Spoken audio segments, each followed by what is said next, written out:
마태복음 5장부터 7장인 산상설교의 요점은 그리스도인들이 세상 사람들과 달라야 한다는 것입니다. 이스라엘 백성들이 구원받은 이후에 시내산에서 계명을 받았습니다. 십계명을 받았는데요. 그것은 구원받은 사람이 마땅히 이렇게 살아야 한다라는 하나님 나라 백성으로서의 삶의 기준을 제시받은 것입니다. 마찬가지로 예수님을 믿는 천국 백성들은 이 땅의 법을 넘어서 천국의 대헌장을 따라서 살아야 함을 산상설교에서 우리에게 말씀하십니다.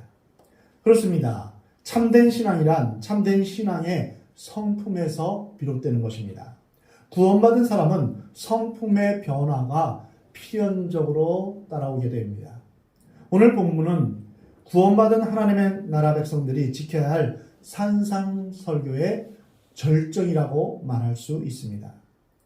많은 사람들은 이 말씀을 황금률이라고 부릅니다. 이 황금률이라는 말은 3세기의 로마 황제 세베루스 알렉산데르가 오늘 본문 말씀을 금으로 써서 거실 벽에 붙인 데서 유래했습니다. 그러므로 무엇이든지 남에게 대접을 받고자 하는 대로 너희도 남을 대접하라. 이것이 율법이요 선지자니라. 여기에서의 율법이란 모세오경의 율법을 의미합니다. 선지자란 구약의 12선지서에 나타난 하나님의 말씀을 의미합니다. 마태복음 22장에서도 율법과 선지자에 대해서 말씀하시는데요. 한 율법사가 예수님을 시험하면서 묻습니다. 예수님, 율법 중에서 어느 계명이 제일 큽니까?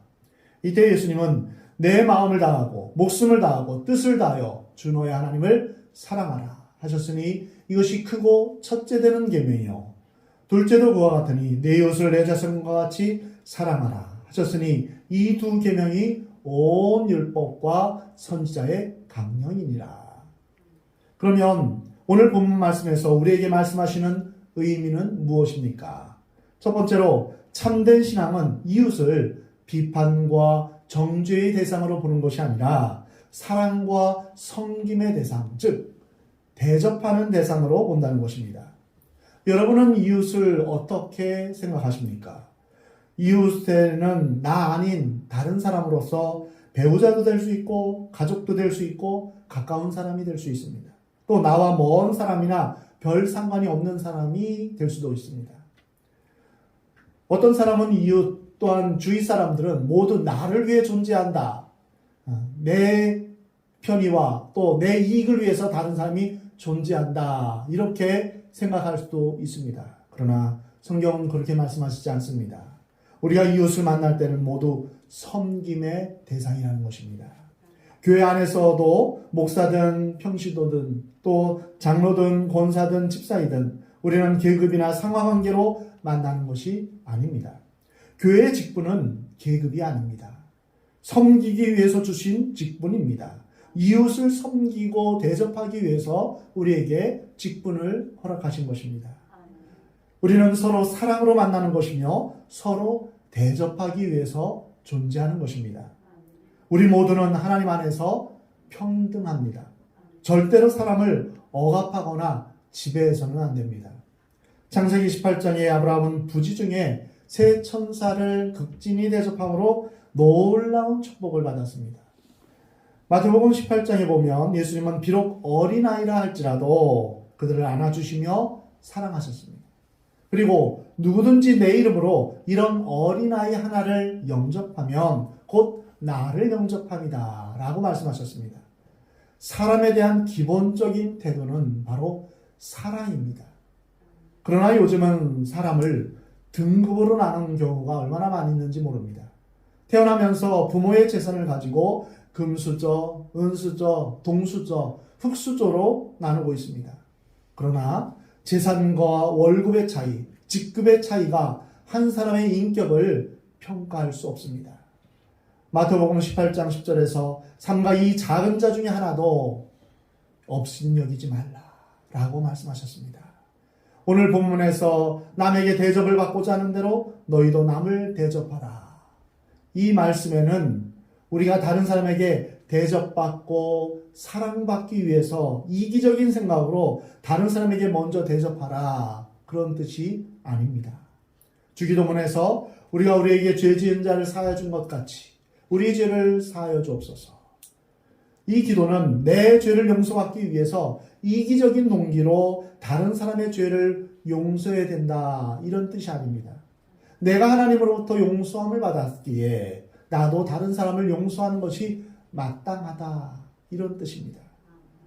오늘 본문 말씀에서도 단순히 내가 대접을 받기 위해서가 아니라 내가 사랑으로 다른 사람을 대접하면 영적인 법칙에 의해서 다른 사람도 나를 대접하게 된다는 것입니다.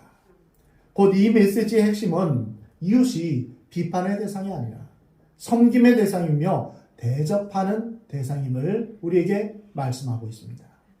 내가 대접받기 위해서 남을 대접하라 하는 그러한 메시지가 결코 아닙니다.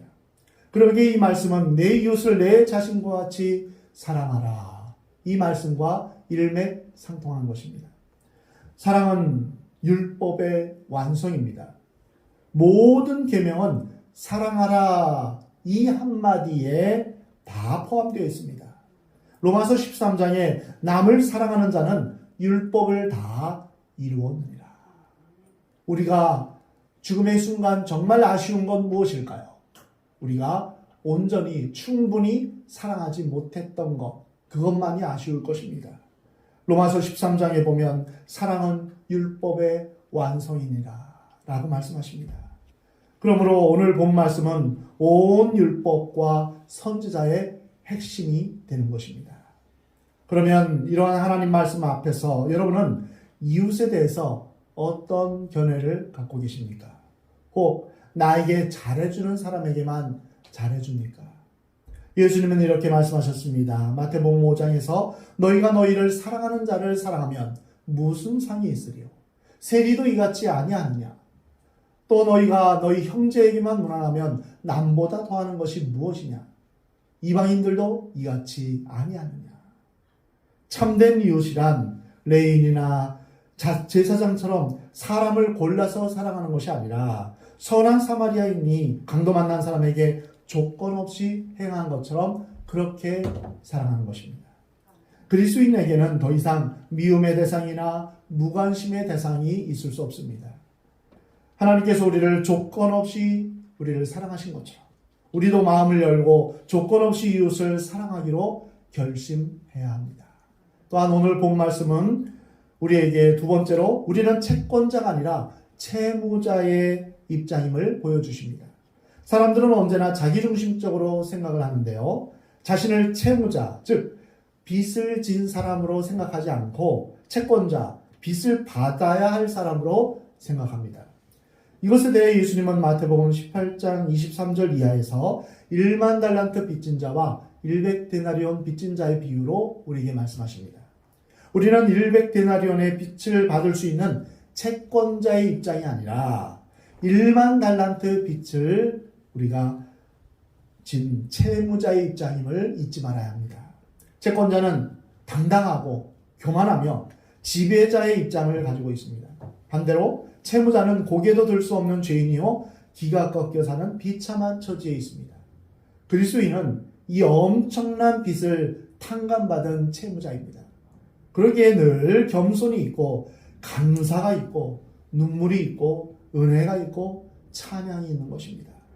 이러한 은혜에도 불구하고 100데나리온 빚진 자를 정죄하고 괴롭히면 얼마나 우스꽝스러운 죄인의 두 얼굴입니까? 예수님은 우리가 겸손한 채무자, 엄청난 빚을 탕감받은 그러한 채무자의 모습으로 살기를 원하십니다. 그래서 우리가 다른 사람을 대접하는 것도 이와 마찬가지입니다. 하나님으로부터 엄청난 은혜와 사랑을 받았기에 이 받은 사랑으로 다른 사람을 사랑하는 것입니다. 세 번째로 하나님은 우리의 삶이 사랑과 섬김의 삶이 되기를 원하십니다. 로마서 12장에 사랑에는 거짓이 없나니 악을 미워하고 선에 속하라. 형제를 사랑하여 서로 우애하고 존경하기를 서로 먼저 하며 부지런하여 게으르지 말고 열심을 품고 주를 섬기라. 소망 중에 즐거워하며 환난 중에 참으며 기도에 항상 힘쓰며 성도들의 쓸 것을 공급하며 손 대접하기를 힘쓰라. 또한 베드로전서 4장에 만물의 마지막이 가까이 왔으니 그러므로 너희는 정신을 차리고 근신하여 기도하라. 무엇보다도 뜨겁게 서로 사랑할지니 사랑은 허다한 죄를 덮느니라. 서로 대접하기를 원망 없이 하라고 말씀하고 있습니다. 이 말씀들은 우리에게 너희는 남을 대접하라. 손 대접하기를 힘쓰라. 원망 없이 대접하라 라고 말씀하십니다. 이 말씀들은 그리스도인의 삶의 본질을 우리에게 보여주십니다. 그리스도인의 가장 행복한 때는 언제일까요? 그것은 대접을 받는 삶이 아니라 대접을 하는 삶입니다. 정말 기쁜 때는 무엇을 받을 때가 아니라 무엇을 줄 때입니다. 소유는 우리에게 잠시 순간적인 기쁨을 가져다 줄 수 있지만 궁극적인 행복은 가져다 줄 수 없습니다. 자신의 것을 나누어 줄 때만 천국의 행복을 느낄 수 있는 것입니다. 여러분 모두 나누어주고 베풀어줌으로 인하여서 천국의 기쁨과 행복을 누리는 여러분의 삶이 되시기 바랍니다. 예수님은 우리를 위해 자신의 삶을 송두리째 내어주셨습니다. 이것이 하나님의 기쁨입니다. 그런 의미에서 대접이란 화려한 대접이라기보다는 작은 것이라도 극진한 정성이 있는 대접이 중요합니다. 아브라함의 대접이 그러했습니다. 어떤 의도와 목적이 있어서가 아니라 사심이 없이 사랑하고 헌신했던 대접입니다. 그러기에 나쁜 대접은 원망과 짜증이 있는 대접이요, 억지로 하거나 어떤 목적을 가지고 하는 대접입니다. 예수님은 우리에게 내가 다른 사람을 극진히 대접하면 너도 대접을 받게 될 것이다 라고 말씀하십니다. 여기서 우리는 섬김과 사랑이 수동적인 것이 아니라 능동적이며 적극적인 것을 우리가 알 수 있습니다. 즉 내가 먼저 사랑을 받고 대접을 받으면 나도 너를 사랑하고 대접하겠다라는 뜻이 아닙니다. 내가 먼저 사랑하고 대접하는 것입니다. 인간관계는 거울과도 같습니다. 거울 속에 나를 보면서 내가 찡그리고 화를 내면 거울 속에 나도 역시 찡그리고 화를 냅니다. 그러나 거울 속에 내가 먼저 웃어주고 또한 온화하게 그런 표정과 동작을 하면 거울 속에 나도 역시 마찬가지로 동일한 그러한 사랑의 모습으로 대합니다. 이와 마찬가지로 내가 먼저 이웃에게 사랑하고 대접하는 삶을 살 것을 우리 주님은 우리에게 말씀하십니다. 우리나라 속담에 가는 말이 고와야 오는 말도 곱다라는 말이 있는데 이것은 수동적인 뜻입니다. 성경은 반대로 내가 먼저 적극적으로 사랑하고 대접하라. 그러면 다른 사람도 너를 사랑하고 대접하게 될 것이다 라고 말씀하십니다. 사랑은 언제나 능동적이고 적극적인 행동을 합니다. 다른 사람이 나에게 잘해주기 때문이 아닙니다. 다른 사람의 대접을 받기 위해서도 아닙니다. 내 안에 넘쳐나는 하나님의 사랑과 열정 그리고 헌신 때문에 내가 먼저 사랑의 행동을 취하는 것입니다. 하나님으로부터 받은 은혜와 사랑이 얼마나 큰지 깨닫는 사람은 다른 사람을 사랑할 수 있는 것입니다.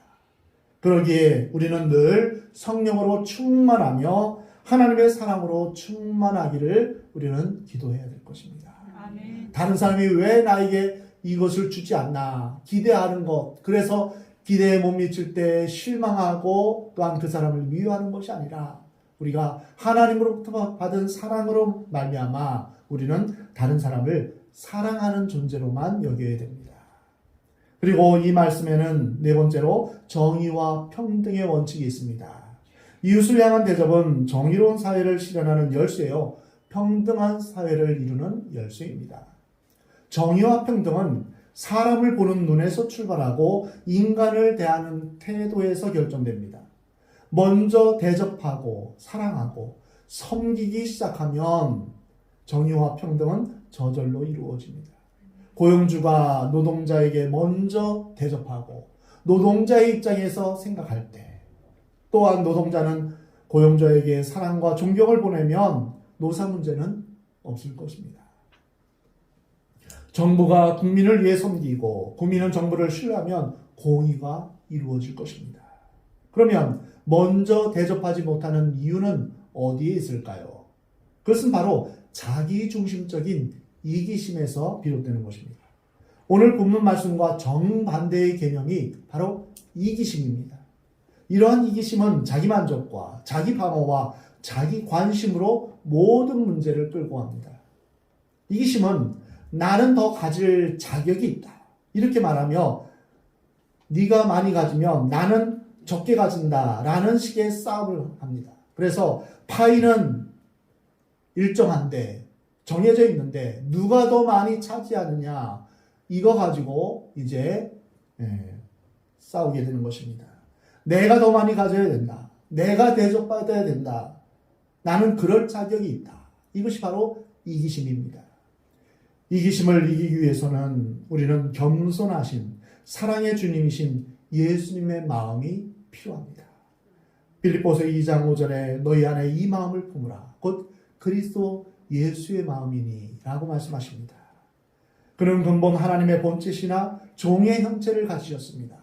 하나님과 동등됨을 취할 것으로 여기지 아니하시고 이 땅에 오셔서 사람의 몸을 입고 또한 이제 하나님 앞에서 사람 앞에서 순종하며 죽기까지 복종하셨습니다. 섬기며 사랑하셨습니다. 그래서 우리는 예수님의 마음이 우리 가운데 있어야만 우리는 진정으로 다른 사람을 사랑하고 섬길 수 있습니다.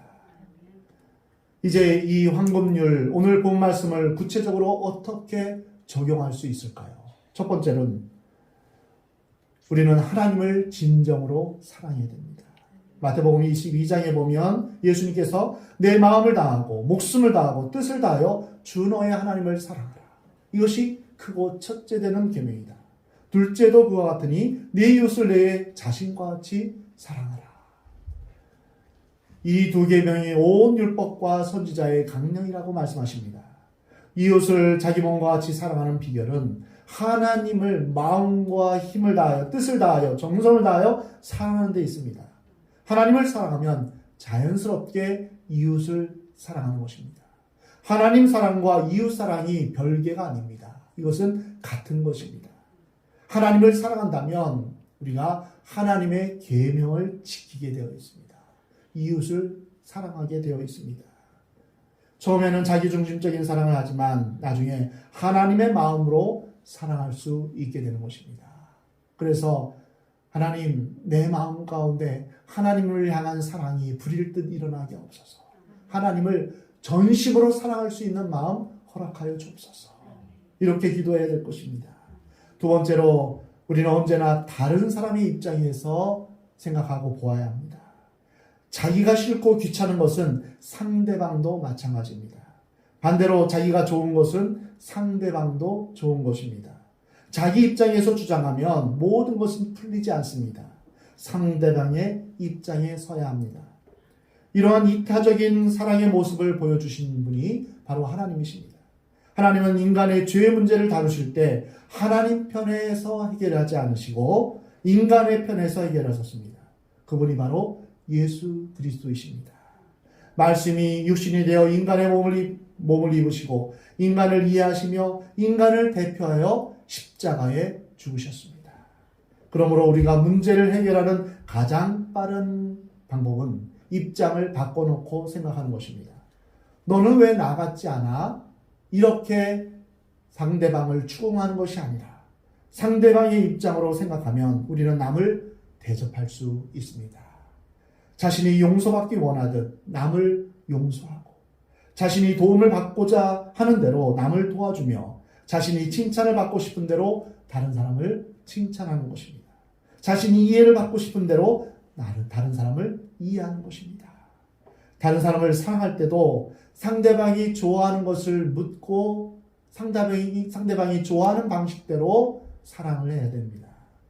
세 번째로 우리가 이 말씀을 실천하기 위해서는 다른 사람을 긍휼의 눈으로 보며 하나님의 관점으로 보아야 합니다. 하나님은 우리의 절망적인 부분은 보시지 않고 긍정적이고 소망적인 부분을 보십니다. 하나님은 결코 우리를 포기하지 않으십니다. 하나님은 우리의 단점보다 장점을 보십니다. 우리의 있는 모습 그대로를 사랑하십니다.